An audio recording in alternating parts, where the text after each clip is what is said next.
You're listening to Best Forevers, a podcast for kindred spirits, a podcast that encourages you to love more on your friends and to further consider the issues that plague friendships. I'm Alysa Lucas, and shh, I've got a secret. And if I was to tell you my secret, do you think you could keep it? And there it is, one of the pillars of friendship, secret keeping and keeping the confidences of our best friends. In fact, in the very popular book series and then TV series, Pretty Little Liars, author Sarah Shepard writes, quote, "Friends share secrets.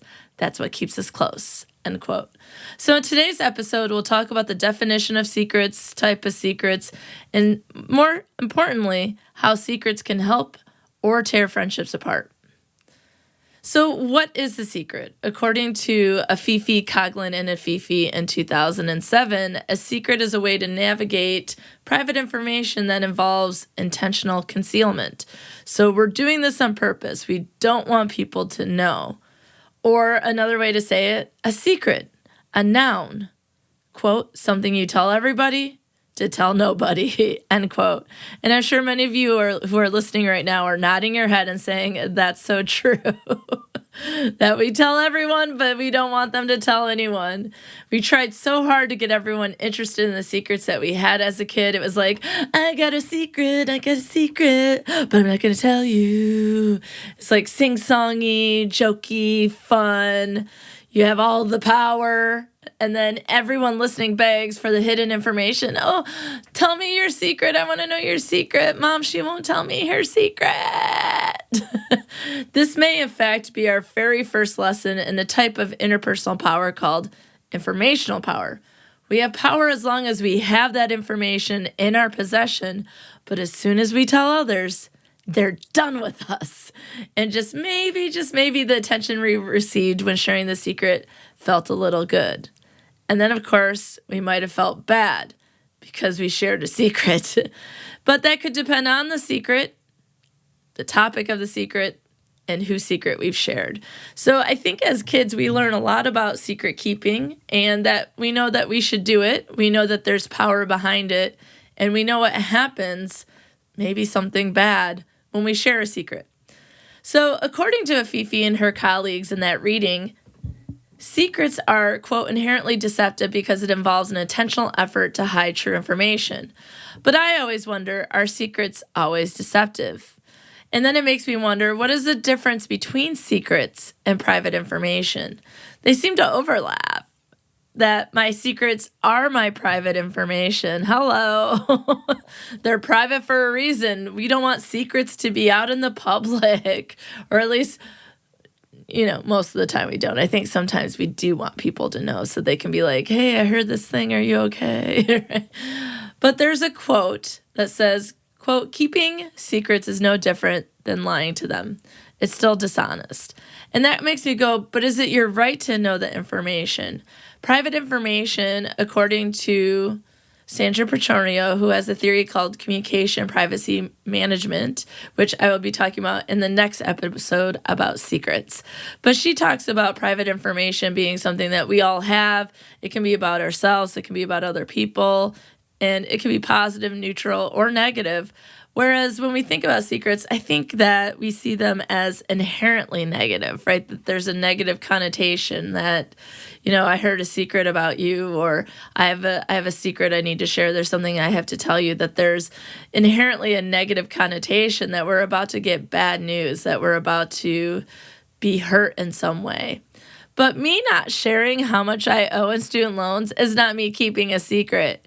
It's my private information and no one else needs to know. It doesn't mean that I'm being dishonest until perhaps I have a partner and they have a right to know because we are perhaps merging our monies together, our debts together, and they probably want to know and need to know how much debt I'm bringing in student loan-wise, right? So it seems like in this situation, my partner would have the right to know. So that's what, to me, it comes down to, right? When people say, oh, you lied to me or you kept that from me, is did we have a right to know that? And it really comes down to perceptions. Do we perceive that we should have the right to know something? And whether or not we can be a part of that private information. So why do we keep secrets? Going back to Sarah Shepard, who wrote Pretty Little Liars, she talked about secrets bring friends closer. And I think what she meant was that by sharing information with a friend, it's a way to bond. It's a way to bond with our friends. And certainly when a friend shares a secret or private information with us, we feel like they trust us. We feel like a trusted confidant. And I think that we learn that as a friend, it is extremely important to keep the confidences of our friends, right? That it is a function of friendship, that it is perhaps a requirement of friendship. It is a quality that makes someone a good friend. So I think that we become friends. We can get friends through secrets. We can become closer. We can maintain friendships through secrets. And so that first way to bond is something that Vangelisti in 1994 found. Now, I want to let you know that a lot of the work, and the majority of the work, at least where it started in terms of secrets, rests with family secrets. So Afifi, Vangelisti, a lot of the people I'll be talking about today, they do research in the area of family secrets. And what I'm going to do is take that information and apply it to friendship, right? Let's explore secrets and friendship because it is something that is a critical part, as I mentioned earlier, a pillar of friendship. So Vangelisti in 1994 found that a way to bond was one of the reasons why families kept secrets. But let's go ahead and talk through the rest of these strategies and apply it to friendship. So the second way, or the second reason why we keep secrets, is for defense. So we can help others avoid negative judgment. So maybe I keep my friends' secrets so that other people won't have a negative reaction to them or have some sort of response to them that might hurt them. And then there's evaluation, and that is so we don't receive the negative judgment. So I keep a secret so I don't get that evaluation or judgment from other people. We also keep secrets because of perhaps poor communication, which is a general lack of openness in family, which is what Vangelisti found. And so you wonder if in friendships, if there is a lower level of communication skills or there is not a lot of open communication, if there are a lot of secrets that sort of impact the relationship, they might not even realize it. The next strategy is maintenance, and that's when we want to keep people close while also protecting them. So we want that bonding, we want to protect them, and we're going to maintain our relationship with secrets. And then finally, which this one goes back to, you don't have a right to know how much I owe in secret loans. That's what they should be called. They should be called secret loans, not student loans. That was a slip of the tongue. But the last reason is privacy, which was referred to as, quote, the information is too personal or irrelevant to others, end quote. Irrelevant, the key word to me. And so I think as someone talking to all of you, one of the things that I would want you to pick up on is that when we are interacting with people and we think that they're lying to us, it might be like, maybe it's just private information and we do not have a right to know or a need to know. And maybe that's part of our problem as human beings, is that we think we need to know everyone's business, right? And maybe that's not the case, right? I think of a quote from the Hitchcock movie Rear Window, when in that movie Jimmy Stewart has, broken his leg, and so he is, you can't do a lot of movement, so he has like a nurse, a helper, caregiver, and she's like, we spend too much time looking in other people's windows and not looking in our own, right? So we're always paying attention to other people and their information. Maybe we should just not worry about it. We should worry about ourselves. But again, the information is too personal. Maybe there are just certain topics that we don't discuss with other people, right? So going back to the idea that the secret research that exists comes out of family communication is because maybe that's the first place where we learn about secrets, right? Maybe there are family secrets that are kept or only part of the family knows. But one of the things to keep in mind is that, like, when you left the house, like, did you ever hear something like, we don't talk about Dad losing his job, we don't talk about how much money I make, we don't talk about, like, there's just some things that are for the family and not for anyone outside the family to know. So if we're going to talk about secrets, we need to talk about the type of secrets that exist. And there's different ways in which we can categorize secrets. And the first way that I'm going to talk about is from 1998, and the author is Ember Black. And there are 4 types of secrets, and this includes sweet secrets, essential secrets, toxic secrets, dangerous secrets, and then, of course, if I was going to add one, it'd be secret loans. All right, let's go ahead and talk about the first type of secret according to Ember Black, and that is sweet secrets. And okay, here's the thing. Some people still hate sweet secrets because inherently that sounds like something good or fun or positive, and they are seen that way. They are seen as appropriately and completely justifiable, like a surprise party. Right? So the purpose is to protect the fun surprises, and those using them don't last too long, right? Like, so it's not going to be a secret for very long. But here's the thing. Some people don't like secrets like that because they don't like surprises.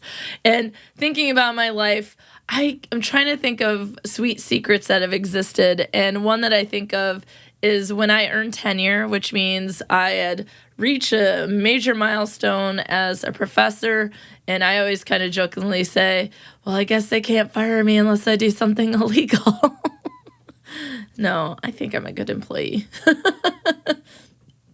But my friend Allison, who's been on the podcast, was like, hey, I'm going to start a podcast. You want to come down here and maybe help me with it and show me how to do things? So I was like, yeah, I'll stay overnight. I'll see my parents. We'll go out to dinner. We'll have a fun night. Sounds great. So I go down there. I pack my bag, my overnight bag. I pack my bag with my mics and my cords and the recorders and the Zooms and the batteries and all the gadgets and the whatnot I need to record, right?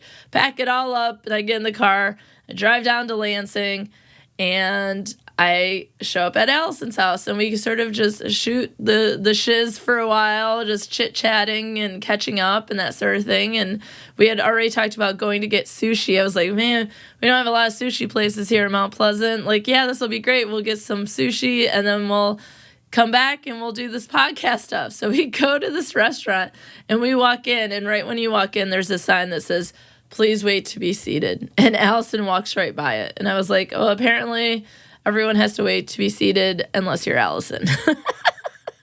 I was all, Allison, you're breaking the rules. I'm such a rule follower, guys. All right.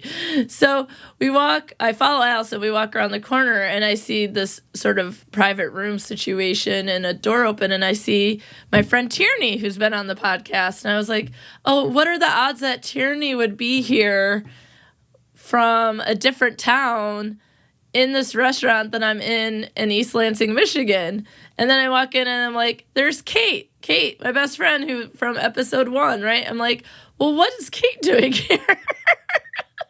And so it turns out that my friends, including Margot and some others that have been on the podcast, threw a 10-year party for me, and it was a surprise party, and it was nothing but a ruse from Allison to get me down to Lansing and to do the party.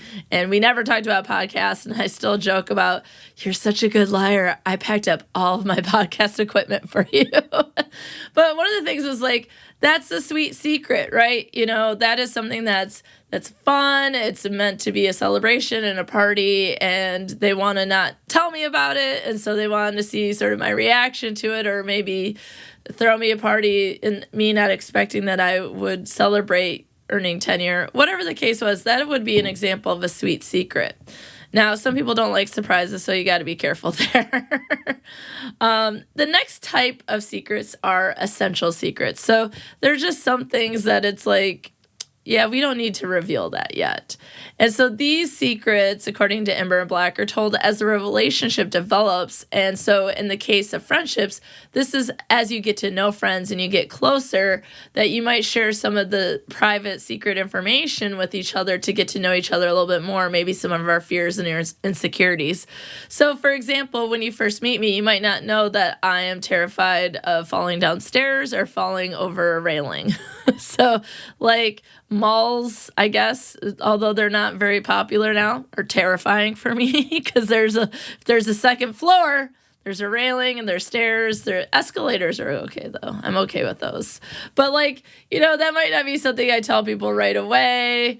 I mean, I'm okay telling people that, but there might just be some other things as you get to know me, then you learn about the experiences in my life as we become closer, maybe as I trust you to share that information or as it comes up in the relationship.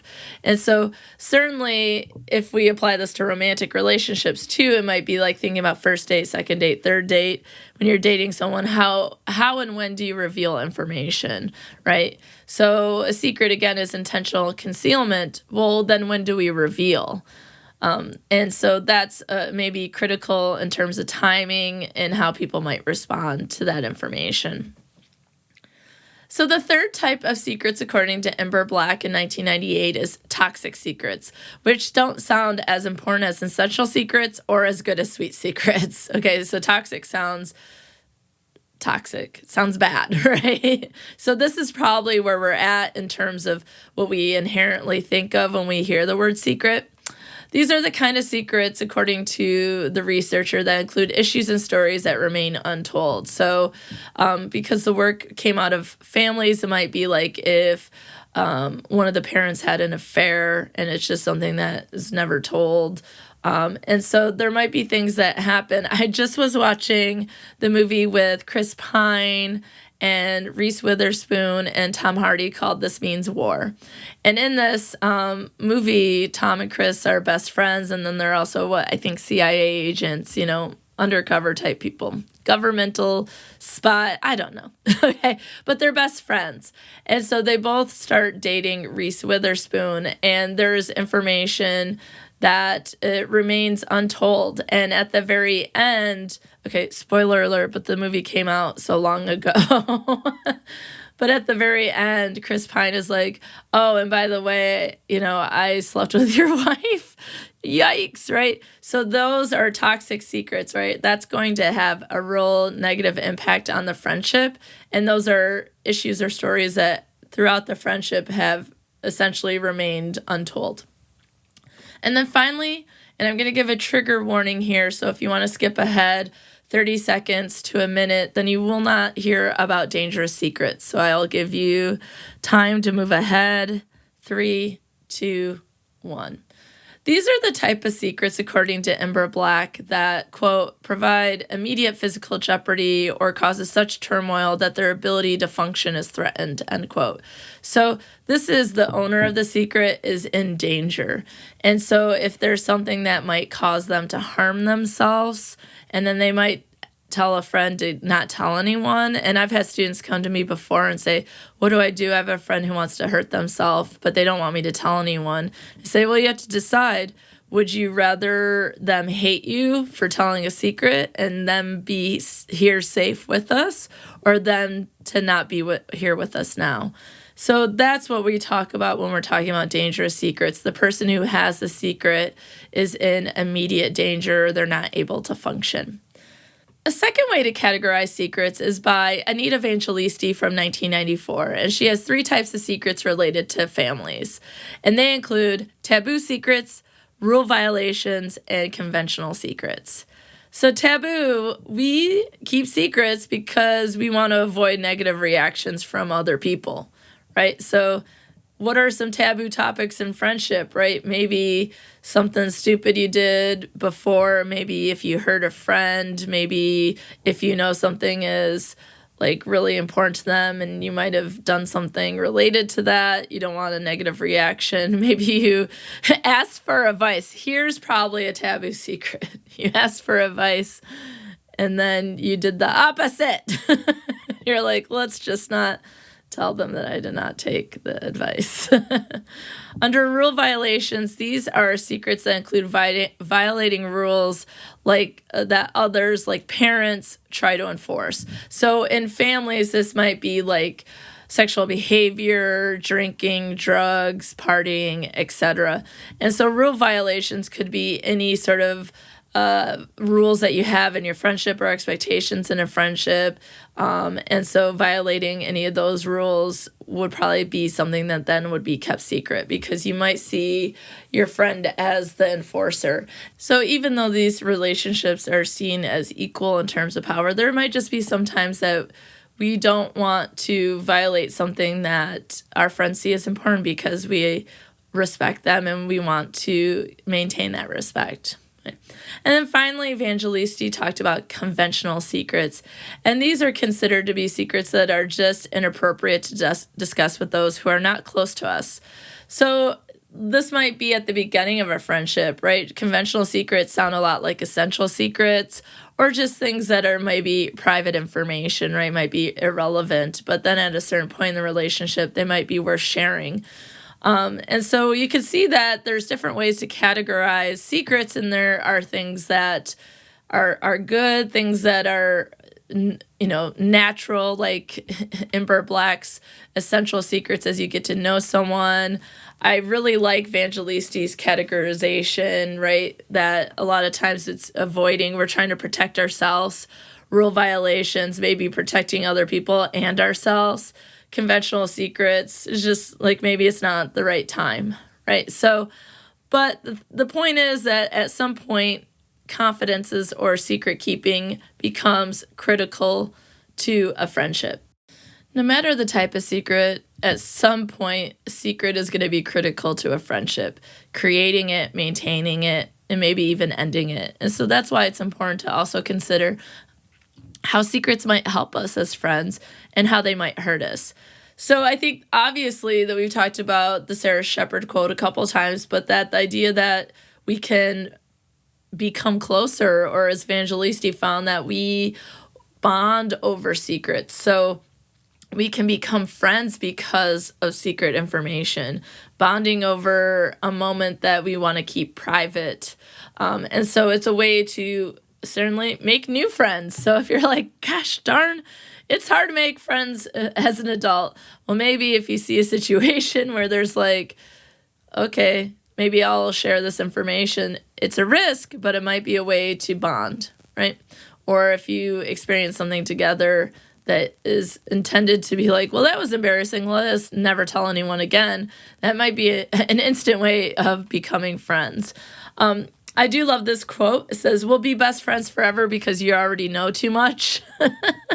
So you have all the information. And so we don't want to try to make friends with new people. Let's not start over. That this is just going to be, this is it for life because you already know all my secrets. And so there's something comforting about that, right?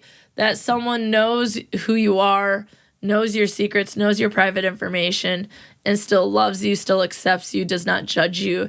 And that is qualities of a really good friend, right? We want someone who is loyal, trustworthy, and who accepts us just for who we are at any given moment. And despite knowing what you know, that you're like, nah, I'm still in it with you. I'm still friends with you. Another quote I like is, a true friend is someone you can trust with all your secrets. So you know that you're friends because of information they haven't shared it with anyone else. And you know that that is a sign that you can share with them again, right? Because if you share with them again, they're going to also keep that information to themselves, that you can trust them. And so trust is a large part of secret keeping and keeping confidences. And then there's an author, Joan Walsh Anglund, if I've said her last name correctly, says, quote, between loving friends, there need to be no secrets. The trusting heart is always with another who truly cares. So again, you can see the trust, so many trust quotes.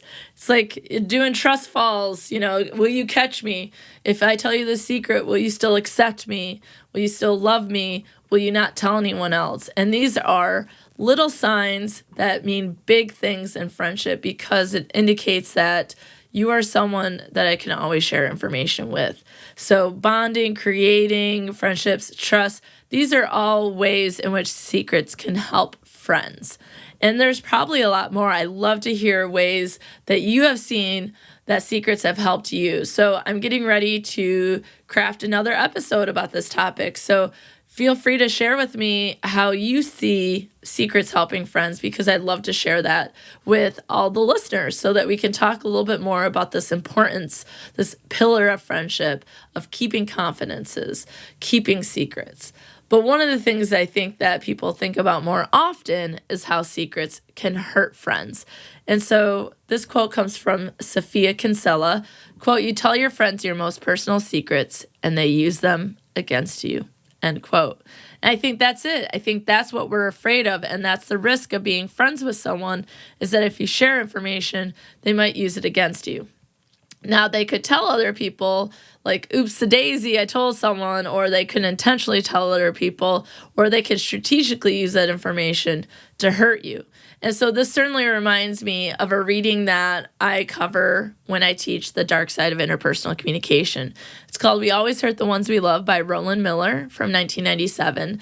Now, this chapter focuses on romantic relationships and is part of an edited book by Robin Kowalski on aversive interpersonal behaviors. So in Dark Side, we talk about the dysfunctions, the toxic behaviors, the dark side of what's happening. And then aversive behaviors is also similar to that, but it's not a communication focus. It's more of a psychology focus. And so in these books, you can find things about intentional embarrassment, narcissism, other topics that we talk about that could have an impact on our relationships on a daily basis. So in this chapter, Roland Miller talks about 8 sources of aversiveness, and he does this from a lens of romantic relationships. So I'm not going to go through all 8 sources of aversiveness. I will say that it is a great chapter. And so if you want to know more about this reading, you can find it in show notes, or you can email me and I can tell you a little bit more about it. Right, but I'm going to talk about the first component, or the first source of aversiveness, because I think this is most applicable to secrets, and I think it's the most applicable to friendship, and that is access to weaponry. This means that our loved ones, friends, romantic partners, family, co-workers that we're really close with, are armed with the information that we give them, and that can really hurt us to the core. But we trust our friends not to do that. Again, there's a risk. So access to weaponry is the idea that when we're in conflict, if our friend is mad at us, this is the way to push our buttons. This is the way to really be like, well, I should have known you were going to be like this because of blah, blah, blah. And it's like, I told you that in confidence, and you said that it was okay and that you still accepted me. But we do that as a way to hurt our friends, to hurt our loved ones. And it can be absolutely devastating, and it can absolutely decimate our relationship when a friend uses our information that we've shared with them to hurt us. But there are a lot of other ways that secrets can hurt. So, first things first, I think that people feel betrayed when a friend does not keep confidences. So even just sharing things that aren't inherently a secret, or just things that are private or relevant to the friendship, but sharing that, or gossiping about us, hearing our friends are talking about us behind our back, these are not things that we love to hear or we love to experience. It's hurtful. Again, I'll use the word betrayed, that, of all the people in the world, that's the person who's supposed to have our back. It's supposed to be our friend. They're supposed to squash gossip. They're supposed to keep confidences. They're supposed to tell us if they hear anyone else talking about us.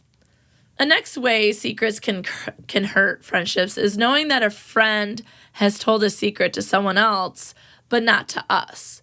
Or that just overall they're generally not sharing information with us. And that can be hurtful for a couple reasons. Number one, if we shared with them and they do not share with us. So it's not reciprocated.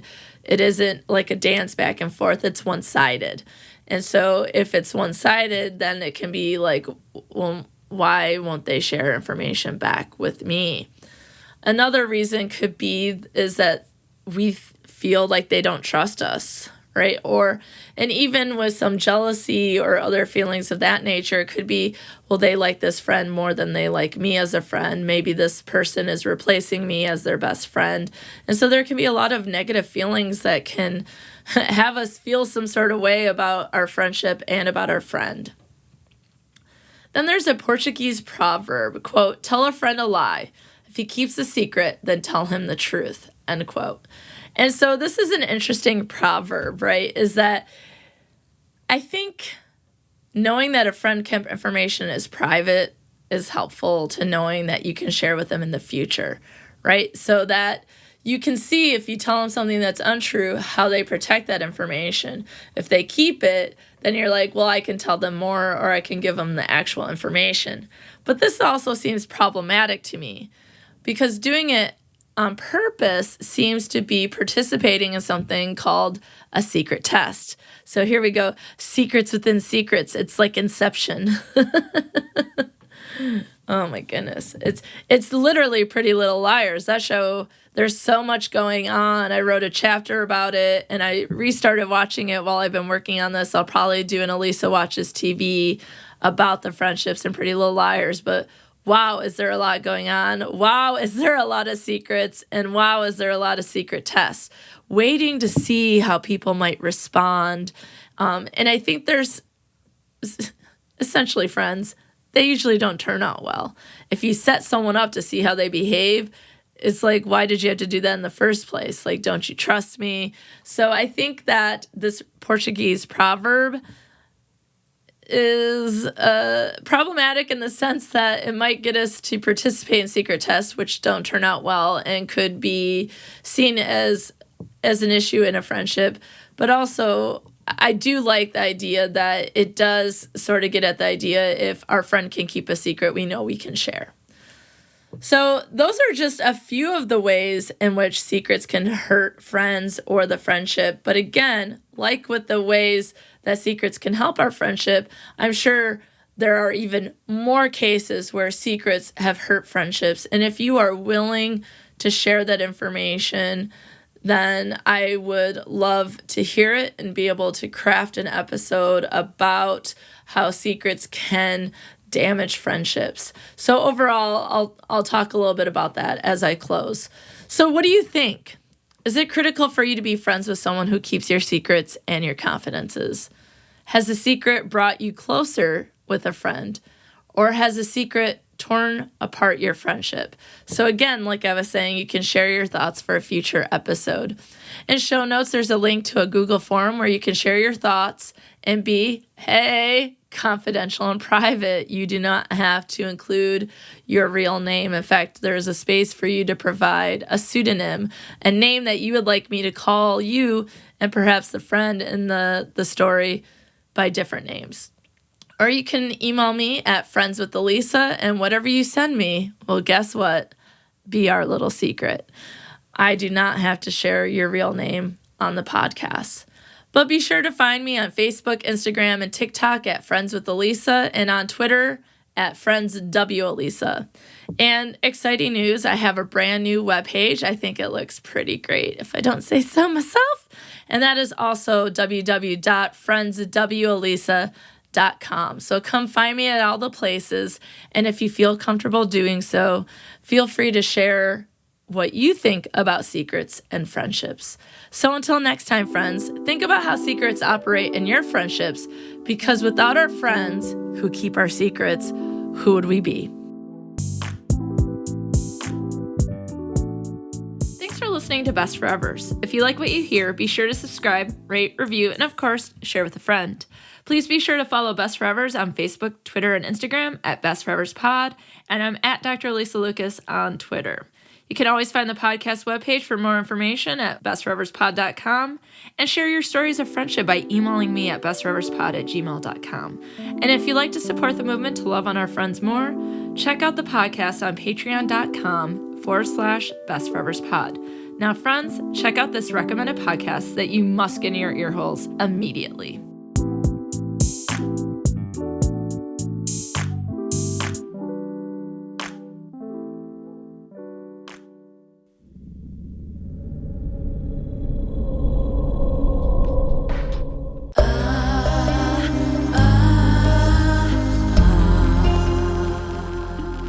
Quiz.